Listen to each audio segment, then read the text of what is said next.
હોળીનો પવન જે વાયુમાંથી અગ્નિમાં ગયો અને પૂર્વમાંથી પશ્ચિમમાંથી પૂર્વમાં પવન ગયેલાથી આવતું વર્ષ સારું જાય ને આ વર્ષે હોળીનો પવન ઊંચી ઝાડ જોવાથી રાજા પ્રજા કોઈ પણ સુખ શાંતિ સૂઈ શકશે નહીં।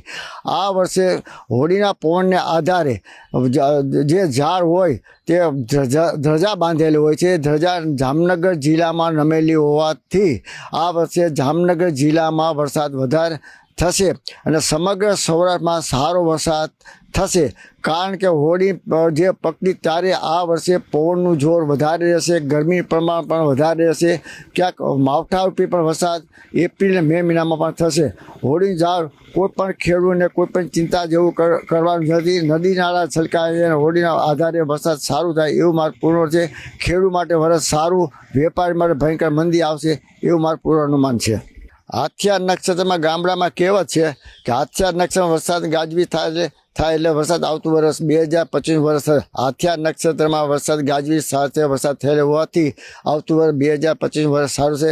શરદ પૂનમના દિવસે રાતે 8 થી સવારના 6 વાગ્યા સુધી પૌવા અને સાકર રાખવામાંથી ભેજ વધારે આવવાથી પણ વરસ સારું જશે। આ વર્ષે 2 ચંદ્રગ્રહણ 2 સૂર્યગ્રહણ આવવાથી આ ગ્રહણ આપણે ભારે હોવાથી આ ચંદ્રગ્રહણ હોવાથી આપણે દેશની અંદર જે રાજકારણમાં ઉથલ પાથલ થાય અને તેવું મારું પૂર્ણ અનુમાન છે।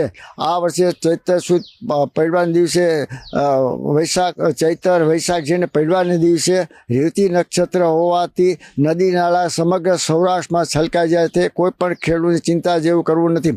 આ વર્ષે પવનનું જોર વધારે રહેશે।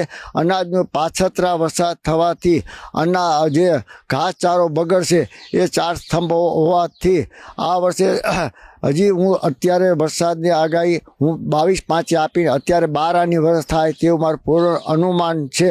આ વર્ષે પણ ખેડૂત કોઈ પણ ચિંતા જેવું કે વેપારી માટે ભયંકર મંદી આવશે। એક મારા ગ્રહણ અને સૂર્યના ભગવાનને આધારે હું આપું છું એવું મારું પૂર્ણ અનુમાન છે। કોઈ પણ ખેડૂત ચિંતા કરવા જેવું નથી। હજી પણ કૃતિકા નક્ષત્રમાં 11-5 થી 20-5ની અંદર સૌરાષ્ટ્રમાં માવઠારૂપી વરસાદ થશે। કૃતિકા નક્ષત્રમાં વરસાદ થાય તો વરસ 100 આની થાય ને 30-5 થી 2-6 જે રોહિણી નક્ષત્રમાં ગરમી પડવાથી ગાજવી સાથે અમુક જગ્યાએ વરસાદ પણ થશે। આ વર્ષે એપ્રિલમાં 2 માવઠા થશે અને મે મહિનાની અંદર 2 માવઠારૂપી વરસાદ થશે। આ વર્ષે અતિ ભારે ગરમી પડશે એનું કારણ કે 2 સૂર્યગ્રહણ ચંદ્રગ્રહણ આવવાથી